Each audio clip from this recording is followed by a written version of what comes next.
It happened every single day. Whenever someone at work had a difficult problem, they called Monkey Max. Need help fixing a spreadsheet? Ask Max. Need someone to explain a complicated report? Ask Max. Need advice before a big presentation? Ask Max. Monkey Max always had the answer. His coworkers admired his intelligence. His manager trusted his judgment. Even new employees quickly realized, if Max can't solve it, nobody can. But every Friday evening, something strange happened. Max would quietly check his banking app, and every single week, the same feeling returned. Almost nothing was left. One rainy afternoon, after helping his team solve yet another difficult project, Monkey Max stopped by a grocery store on his way home. He filled a small basket. Bread, milk, eggs, fruit. Nothing expensive. Nothing unnecessary. He smiled as he reached the checkout. Then he tapped his debit card. Transaction declined. For a few seconds, he just stared at the payment terminal. The cashier politely looked away. People behind him waited in silence. Monkey Max slowly reached for his phone. He opened his banking app. Available balance, $17.42. For a moment, he thought the app had made a mistake. His paycheck had arrived only 6 days earlier. 6 days. No expensive vacations. No luxury shopping. No reckless spending. Just groceries. And somehow, almost everything was gone. Where did his money disappear to? So why? Was one of the smartest people in the office always broke? That question would change everything Monkey Max thought he knew about money. Monkey Max couldn't stop thinking about what had happened at the grocery store. The declined payment wasn't what embarrassed him most. It was the question he couldn't answer. If I'm one of the smartest people in the office, why am I constantly worried about money? That night, he opened his laptop. He wasn't looking for investment tips. He wasn't searching for a side hustle. He simply typed one question. Why do intelligent people struggle financially? Thousands of articles appeared. Books, podcasts, videos. Most of them promised one thing. Think rich. Wake up at 5 a.m.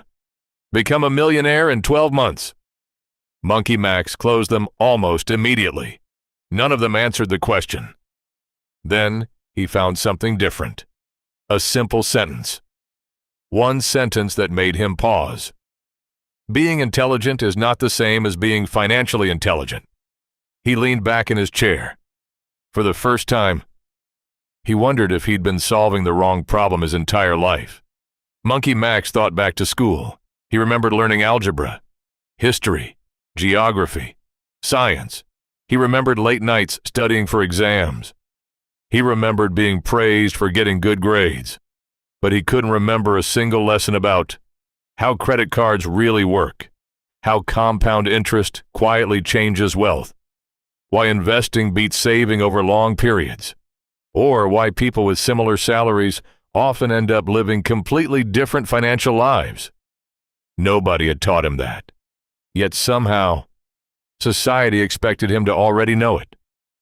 That realization bothered him, not because he felt cheated, but because he realized something.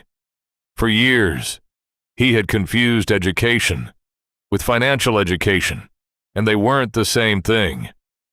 The next morning, Monkey Max arrived at work. He watched everyone around him.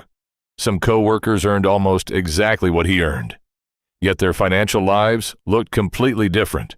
One had started investing years ago. Another owned a small rental property. Someone else had built an emergency fund. None of them seemed smarter than Monkey Max. Some had lower grades in school. Some asked him for help every week. Then why were they moving ahead financially? That's when the first hidden lesson finally became clear. Money doesn't reward intelligence. Money rewards financial decisions. That single idea changed the way Monkey Max looked at success forever. For years, Monkey Max believed one thing. If I earn more money, my financial problems will disappear. It sounded logical. After all, someone earning twice as much should have twice as much left over, right?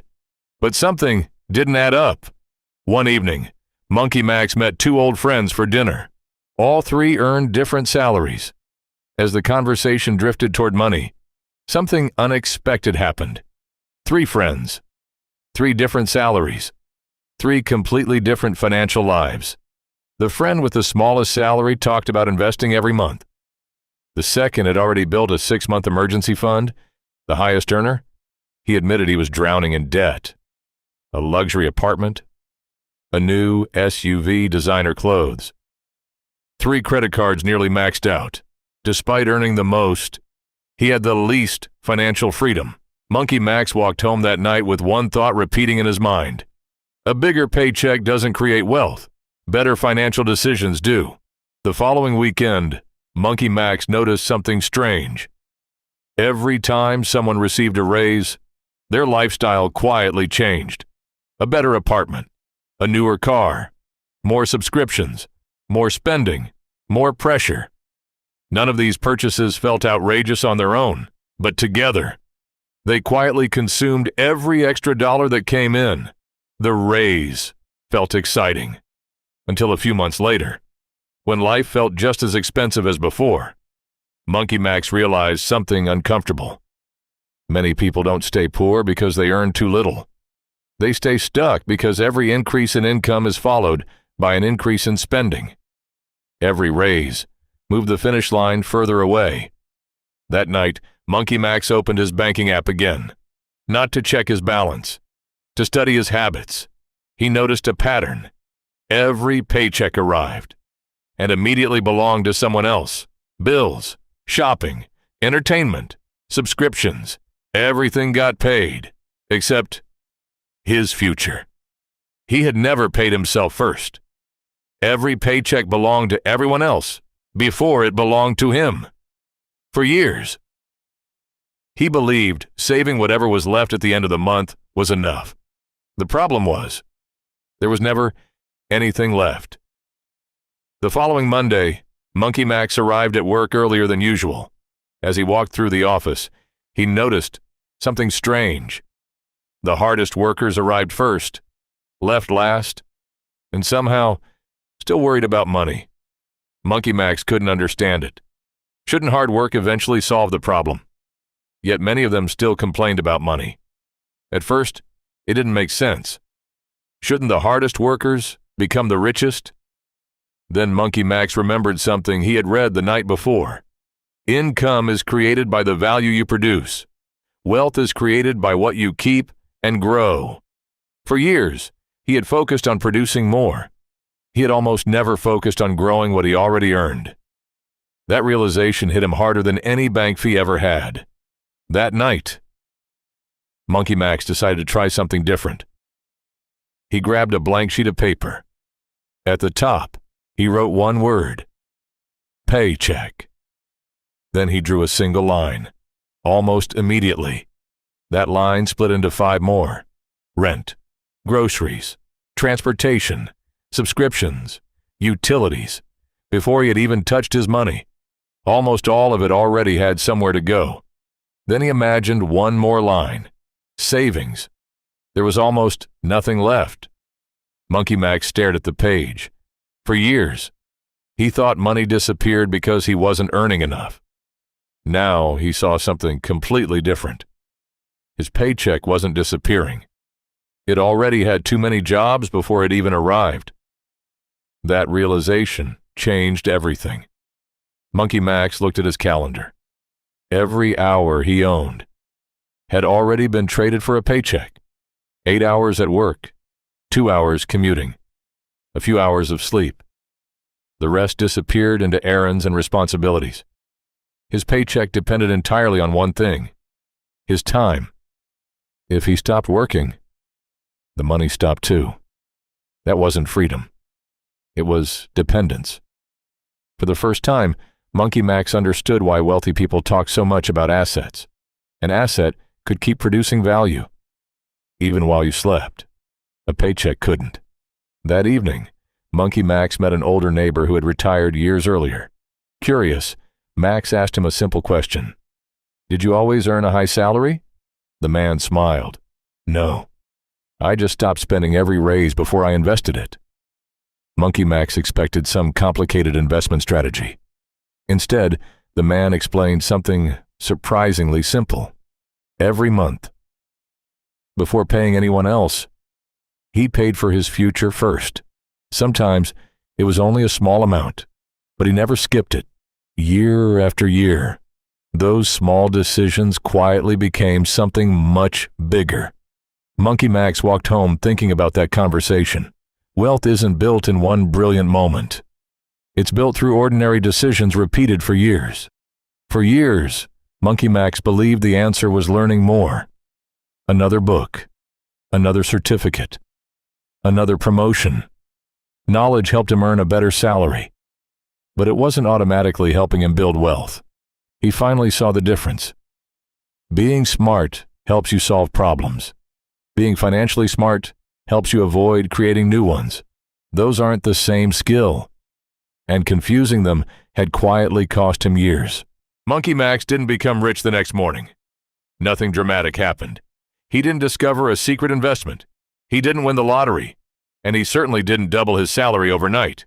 Instead, he made one small decision. At the end of every month, he stopped asking, "How much money do I have left?" and started asking, "What job did every dollar do?" Every dollar without a purpose. He eventually found one on its own. That single question changed everything. He canceled subscriptions he no longer used. He stopped paying unnecessary ATM fees. He paid more than the minimum on his credit card whenever possible. He built a small emergency fund, not because he suddenly earned more, but because he finally understood where his money had been quietly disappearing. Little by little, the financial pressure that once felt impossible began to ease. Months passed. Monkey Max wasn't the richest person in the office, but something had changed. He no longer felt anxious every time he checked his bank account. His paycheck lasted longer. Unexpected bills no longer became emergencies. For the first time in years, money felt like a tool, not a source of stress. Then he realized something. The smartest people don't stay poor because they lack intelligence. They stay poor when they never learn the rules of money. Schools teach people how to earn. Very few teach people how to keep. And almost nobody teaches people how to grow. That knowledge makes all the difference. Looking back, Monkey Max smiled. He used to believe wealth belonged only to people with extraordinary salaries. Now, he knew something different. Wealth isn't built by one giant decision. It's built by thousands of tiny decisions repeated over time. Every unnecessary fee is avoided. Every forgotten subscription was canceled. Every dollar invested instead of wasted. Every financial habit improved. None of them looked life-changing on their own. Together, they quietly changed his future. He finally understood why some people earned less but accumulated more. Wealth isn't an IQ test. It's a habit test. Monkey Max closed his banking app and looked out the window. For the first time, he wasn't thinking about how much money he needed. He was thinking about how much control he had gained. Financial freedom doesn't begin when you become rich. It begins the moment you understand how money actually works. Intelligence can earn you a paycheck. Financial wisdom determines whether you keep it. If this story changed the way you think about money, subscribe to Economics for more simple stories about money, psychology, wealth, and the hidden systems shaping everyday life. Because the more you understand the rules, the better financial decisions you'll make. Remember, the biggest financial breakthroughs usually begin with one better decision. See you in the next story.